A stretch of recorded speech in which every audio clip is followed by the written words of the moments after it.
And I don't know why they put this word here. I'm gonna pronounce it for y'all, but don't be going around calling people this. Duff. If you say something that don't add up, if you do something that don't add up, you're gonna be called this word. Jankala, like I'm a young lady. Dumatubab, Senegalese la. I'm saying I'm not a Westerner. I lived in America, but I'm not a Westerner.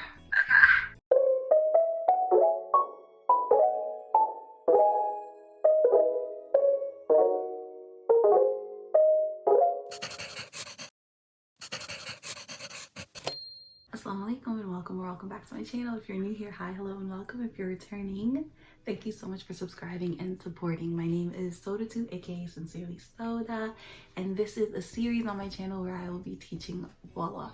I found a PDF that focuses on teaching Wolof. This PDF is called Aina Si Wolof, and I think it's from the Peace Corps. It's in Wolof and in English, which is perfect because I feel like a lot of the resources that I was looking into were in French and Wolof. So I'm really glad that I found this resource. To start out, I'm just going to be giving an introduction to this topic. So the topic for today is greetings. I'm going off of the cultural notes that are in this PDF. If you would like, you can follow along. I will put the page numbers that I'm going through in the description box down below, and I'll also put a link to the PDF if you want to follow along. I'll start out by first talking about the importance of greetings and the length of greetings. In the Senegalese community, greeting someone and giving them a long greeting, whether you know them really well or you don't, is really important. So greeting somebody and asking about them and asking about their family, asking about their condition, asking about work, their neighbors and everything shows your care and shows that you're a very sociable person. So I feel like as someone learning Wolof, if you learn this cultural thing of being able to greet people the way that Senegalese and Gambian people greet people, everyone will be extremely impressed. Even if you know nothing else except the greeting, they will be extremely impressed. So greetings are very important, and usually they're really long. And they're really long, especially between family members or people who haven't seen each other for a really long time. Or if you're really well acquainted with somebody, the greeting is going to be longer because you're not just going to ask about that person, you're going to ask about any and all family members of theirs that you know by name. You're going to also ask about the family members of those family members or the friends of those family members, and it's just like a customary thing that we do. The other thing is that when we greet each other, and I think I mentioned this in the last video, it's also a sign of respect to one another, especially if somebody is older than you. We have a way of greeting where we shake the person's hand and we curtsy a little bit. Is the word curtsy? In Wolof, it's called suka. So you shake the person's hand and you suka. If you are a foreigner, or if you are not Senegalese, or if you didn't grow up in Senegal, but you are Senegalese or Gambian, but weren't raised or born there, people might not have this expectation that when you, especially older people, might not have this expectation that when you greet them, you're going to curtsy. But if you do want to take your greeting an extra mile when you're greeting someone much older than you, that is a great thing to do. And usually women do this. If you're a woman greeting an elderly, whether they're man or woman, sukaying is customary.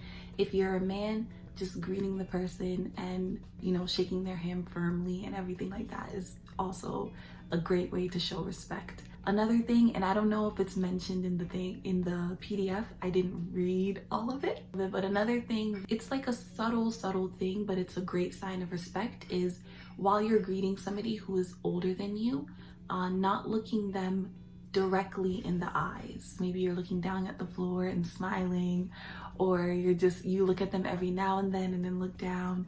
That is another sign of humility in a way, and I think people see it as a good thing. They mentioned it. They mentioned looking somebody directly in the eyes while you're talking to them can sometimes, especially someone older than you, can sometimes be interpreted as disrespect. So or rude, not disrespectful, but at least rude. So just looking down or looking away, looking back and forth. And then the last part that they mentioned, and I was really glad that they mentioned this because I feel like it's very culturally aware. Senegal is a majority Muslim country, so the majority of people there are Muslim and practicing Muslims. There are times that you might walk into a household and there's someone praying at the front of the house, or praying in a room that you're sitting inside of, or maybe they're on their prayer beads, so we call them kurus. but it's like prayer beads that they're making prayers with. Sometimes when people are in that process, especially when they're praying, they will not respond to you or look at you even. And so don't feel slighted or don't feel like they're ignoring you. It's just that they are in prayer. And sometimes too, when they are using their koros or their prayer beads, some people, it depends on what do I call it? What subsection, I guess, they are under. Some people will break their dhikr or break making prayers to God to respond to you, but there are some people who just go So just understand they're not ignoring you, or it's not that they don't want to talk to you, but just patiently wait. Maybe if not in that room, maybe you could go somewhere else where people aren't praying or are talking, and then when you return back you can greet them and be like, oh, I saw earlier you were praying, but I wanted to come and greet you. So that's just another note, and I was really glad that they put that in there because it's something that I wouldn't have even thought to bring up. I feel like sometimes maybe it's like a nuance, it's like a cultural nuance that we might look over, or we're so accustomed to that we don't consider that somebody not used to our culture or used to our religious practices might not understand that. But just know no one is ignoring you, or it's not that they don't want to talk to you, but when they are finished with their prayer, they'll be more than ready and probably happy to greet you. Hey guys, editing soda too. Sorry I sound really bad. I'm a little sick. But as I was editing, I had to go back and reference the PDF, and I realized that I made a huge mistake. So I started with the cultural notes of chapter 1, but then I literally just skipped over to the vocabulary of chapter 2. So I'm mixing in greetings and introductions in this video, so just bear with me, and hopefully inshallah in the future videos I'll pay more attention to what chapters I'm on and it'll be a little bit more cohesive, so please forgive me. I'll still put the page numbers down below, and thank you for your patience. Oh my god, I'm so embarrassed. Okay, get back to the video. Bye. So the first set of vocabulary is related to identity. There are 8 phrases, so 4 questions, 4 answers. What I'll do is I'll say all the variations of one phrase. Let's start.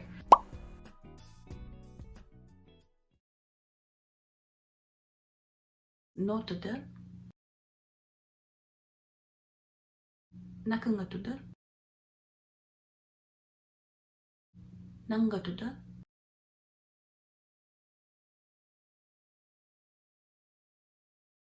Sorutulattudur. Maryamlattudur. Lattudur.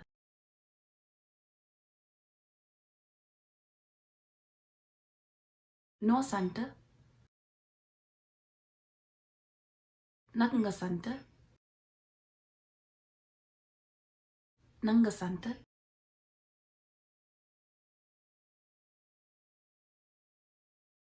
Ramela Santa. Jones La Santa.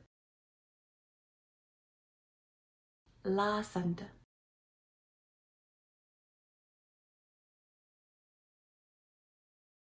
Fojuke. Fangajuke.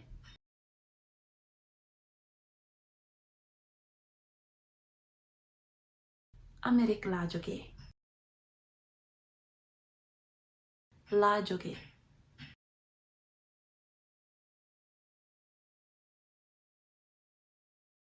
Foduke. Fangaduke.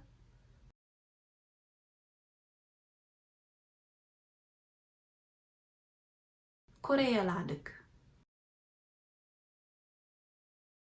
Laduk.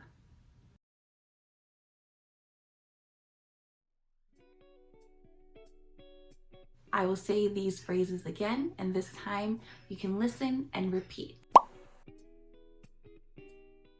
No tuda. Nakanga tuda. Nanga tuda. La tuda. I will say my name this time, and you can replace it with your name. Soda la tuda. No Santa. Naka nga sant? Nanga sant? La sant. And you can say your last name and repeat Rame la sant.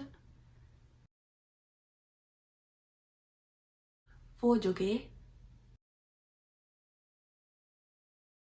Fanga joge. Amerik la joge. So you can just change the country in the beginning and say la joge. So please repeat after me. La joge. Fo dëkk. Fanga dëkk. Korea la dëkk. And you can answer by changing Korea to whatever country you live in.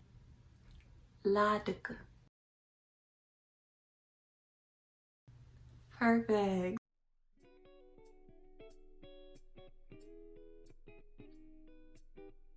So you can see in the written form, and I think they go through and tell you how to pronounce each letter, but when you see double letters like DD, KK, it's kind of like we emphasize the sound. So dk, tud.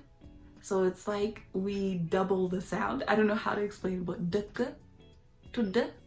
So it's kind of like there's a sound after the K or an sound after the D. But when you see those two letters together, just know that's how it's pronounced.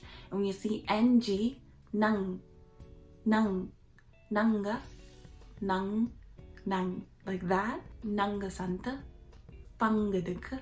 So I hope that that helps you with reading and pronouncing these words. So now what I will do is I will give a little bit of a cultural note that I'm not sure if it's mentioned in this booklet or in this PDF, but I will give a little bit of a cultural note for each question. So for the first set of questions, notuda, nakangatuda, nangatuda, for those questions, I would say that Gambian people are probably more likely to say nakangatuda versus Senegalese people saying nangatuda. And notuda might sound like the most informal out of the three of them. So notuda is probably something you would ask a child or someone much younger than you, or at least your age. I wouldn't ask an adult notuda. I would probably say nangatuda to an adult. And most of the time, if it is an adult, I don't ask for their first name. I usually just ask santabi, santabi, and usually the adult will ask me my name. Santabi literally means last name is ? Literally. So you'll hear somebody say no santa, nanga santa, nanga santa, but most of the time people will just say santabi, and it's just as formal and just as polite. So that's another little caveat, I don't know, another little nuance that if you know it, I think you'll sound a little bit more natural when you speak Wolof. And as for Fordika versus Fangadika, both are the same in terms of formality, and I don't think Gambians or Senegalese people use either one differently, but specifically for asking for names, first names and last names, there is a little bit of a nuance in terms of which country uses which one and who to use those questions with in terms of age and formality. And they gave a little note about fo and no. So they're basically conjugations, and like I said, they come off as informal just because it's like colloquial, like maybe it's something you would hear between age mates or people who somebody's older talking to somebody younger. So that's just another note. So nakanga, nanga, nakanga, no, fanga, fo. Kan, nyan, lan, ndax, fan, ñaata, naka, ban, yan, kañ. Sénégalais, américain, français, naar, tubaab,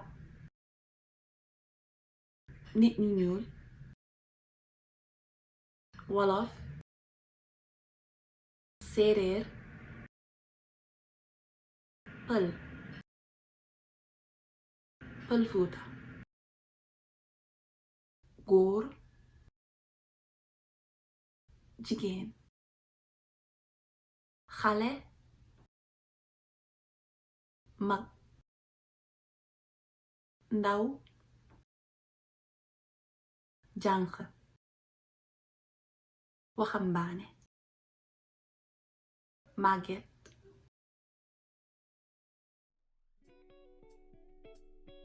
So if you are not American, if you are from any other country, usually you would just say it the French way. French is not my strong suit, but you can just search up the country name in French, and you can also just say it in English, especially around Gambians, because English is the official language in Gambia. So if I was speaking to a Gambian, I would say Amangi Korea la dëkk. But if I was speaking to a Senegalese person, I would say Korea la dëkk.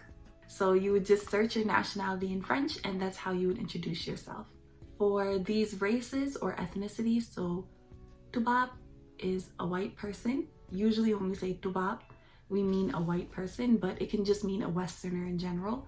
So you can be a black person or a person of color. You would be considered Tubab if you lived in Canada or if you lived in America or any country in the West. And then there's Nit ñu ñuul is people who are black, so black people. There are words for specific groups of Wolof or Senegalese people, so Wolof, Pul, Pular, Pulfuta, like that. Oh, I didn't speak about it earlier, but putting something in front of la is basically saying I'm. So I could say Senegalese la or Jankala, like I'm a young lady. It can mean I'm, but it can also mean is. Sorutu la tuda. Sorutu is my name. Duma is the opposite of la, basically. I'm not. Duma tubab. Senegalese la. Amerik la dekone wa duma tubab. I'm saying I'm not a Westerner. I lived in America, but I'm not a Westerner. So I'm going to stop there for now, just because I feel like the first set of vocabulary could be used to answer the first set of questions that we went through. The next set of vocabulary I will be doing a separate video for, but I just don't want this video to be extremely long. For today, I will be posting a sample dialogue so you can listen to the sample dialogue. If you have any questions or suggestions, please leave them in the comment section down below. I really hope that you enjoyed this video. I loved putting it together. It was a lot of fun. And I'll see you guys in the next one. Assalamu alaikum. Peace and love. Bye bye. Musa, not you trying to hit on Lauren. You better stop. Musa was trying to hit on my girl Lauren from Maryland. Us DMV girls got it like that.